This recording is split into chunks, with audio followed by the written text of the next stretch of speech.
Hey friends, Alyssa here from Becoming Memories. Thanks for joining me for another process video. This one is a pocket page using some Christmas supplies, and this is the pocket page thing that I'm using. Sorry, I had a momentary brain lapse there.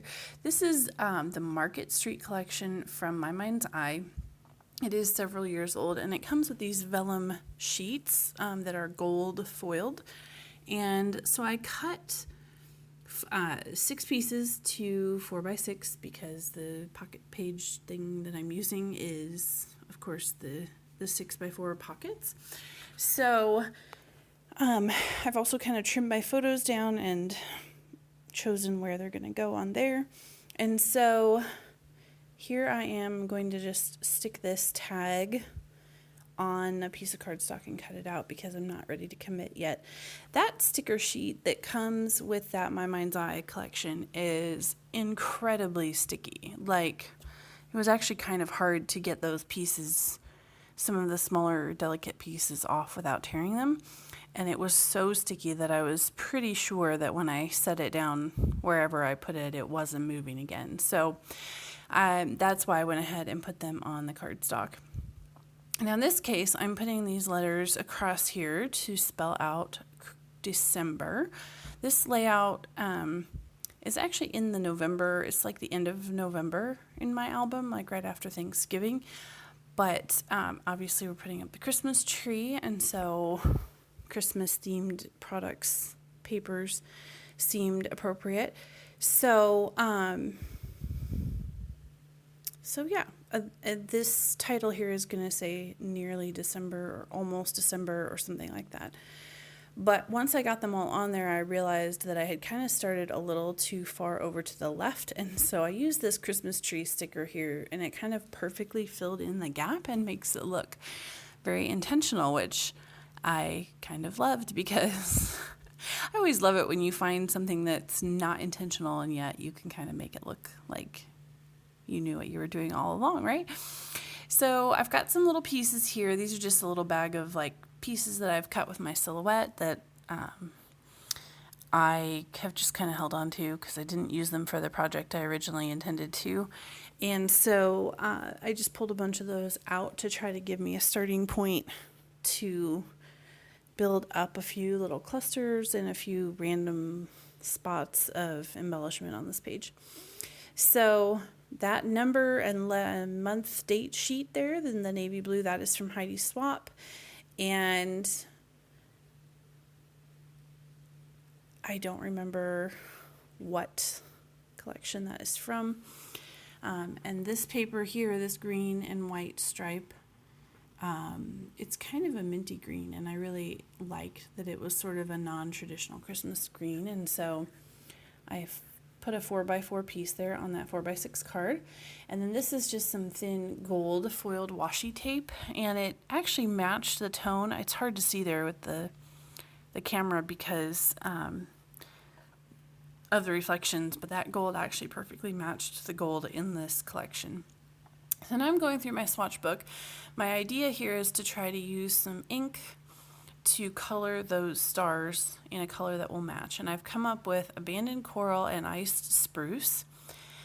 And so I'm going to just kind of cover a couple of those stars in those different colors to try to incorporate a little more color in my spread here, because all of that gold and white is pretty, but it was feeling a little bit dull to me. And so I wanted to bring in some more color.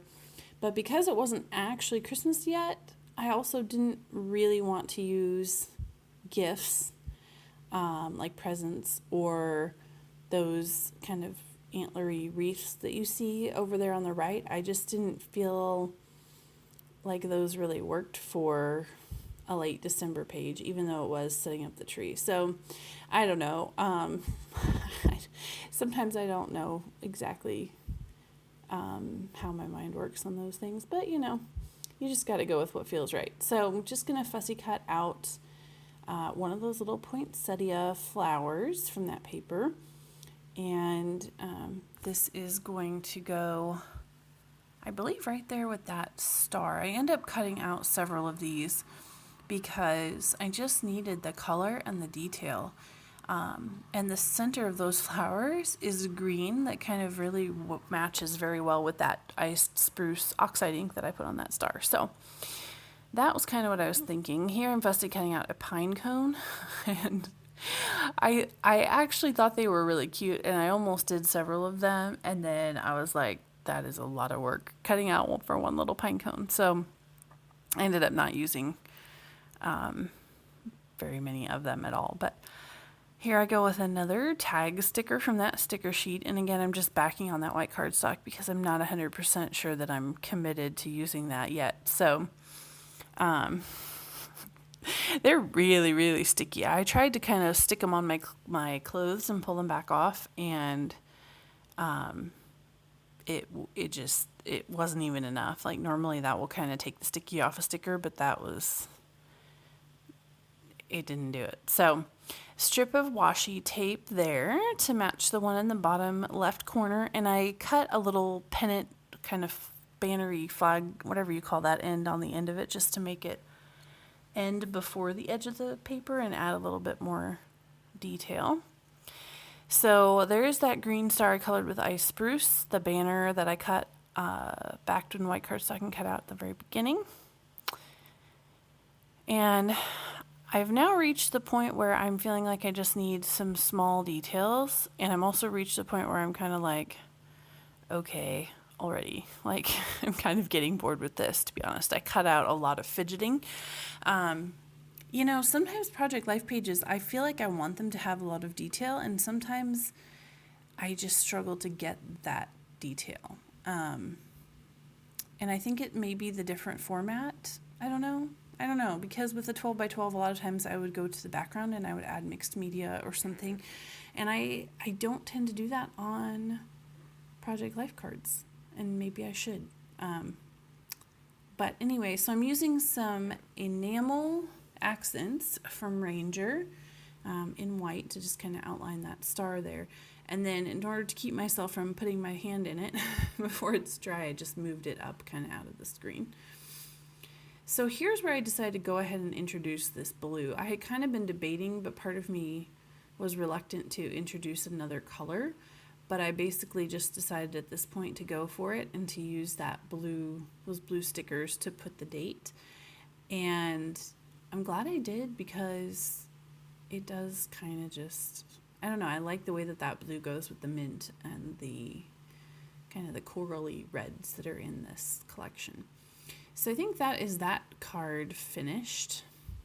At this point, I know I need something up there by December to kind of finish what I was trying to say there. And then the card in the middle on the left still needs something.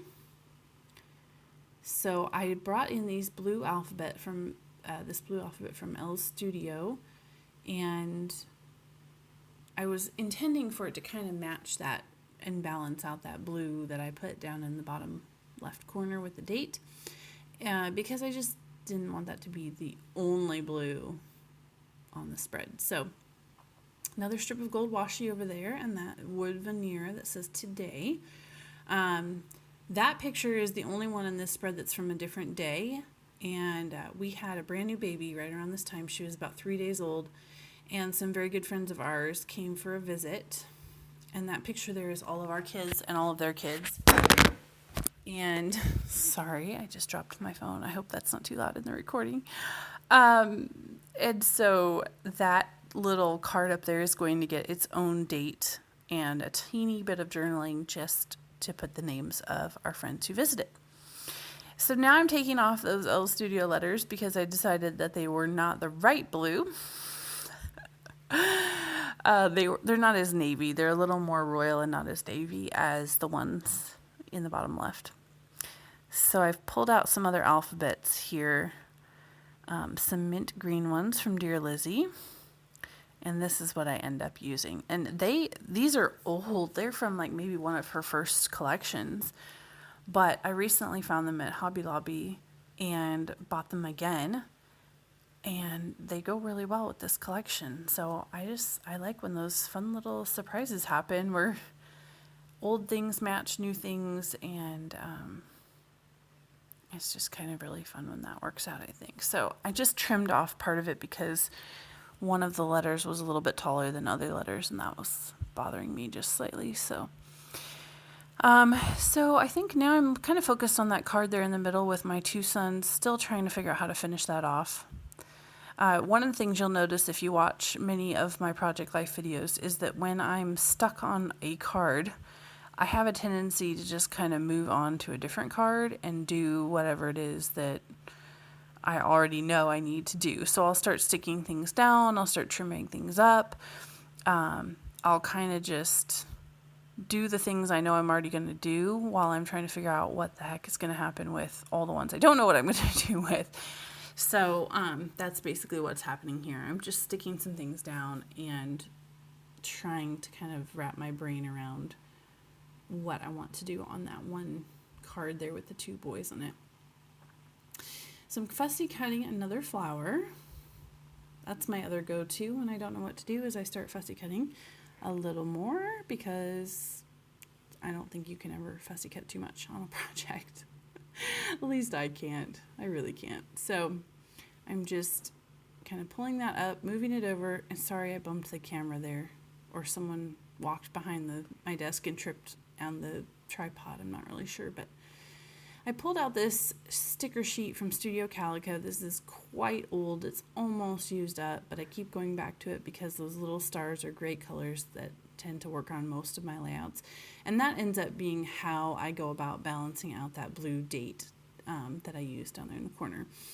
So I put some blue and gray stars, kind of scattered them around, and that made me feel like I had just enough blue that it didn't totally just stand out that I put those date stickers on there. So here I am fussy cutting another one of those pine cones. And I remember thinking while I was doing it, why did I do this? Like, seriously, this is ridiculous. But I stand by my statement. You can't have fussy cut too much, so there you go. I thought about using one of those little antler things or those wreaths, and I just couldn't feel it. So I cut one of these little mint green flowers out of the wreath. And that's one thing that I'm kind of learning to be better at, is when I have an image or an embellishment of some kind and I don't really like the whole thing as a whole, or it doesn't fit with my project, is just being willing to cut it up and use the part that does appeal to me and that does work, and leave the rest for later. Because, the reality is I have enough stash that, I could go quite a long time and never run out of things. And so the likelihood of me ever using those wreaths or those antler wreaths the way that they are, minus maybe on a Christmas card, is like slim to none. So fussy cutting the flowers off of them is probably the best use of that paper for me. So now I'm gluing down just a little bit more, and when I use vellum, I just like to kind of glue down where things are. So I just glued underneath the washi tape, I glued underneath some of my little clusters, and that gave me enough area, I guess, where the vellum was stuck down that I didn't have to worry about my adhesive showing through. So I'm pulling out just a couple more little stars. I threw some green enamel dots on there, and I believe that is just about the end. So I'm going to give you some close-up pictures here so you can see things a little bit better with a little better light. I know that this gold vellum doesn't always show very well. I kind of worried about filming this, honestly, because I know the gold doesn't film very well. But I'm actually really happy with how this turned out. I hope it was inspiring to you, and I look forward to seeing you in the next video. Bye-bye.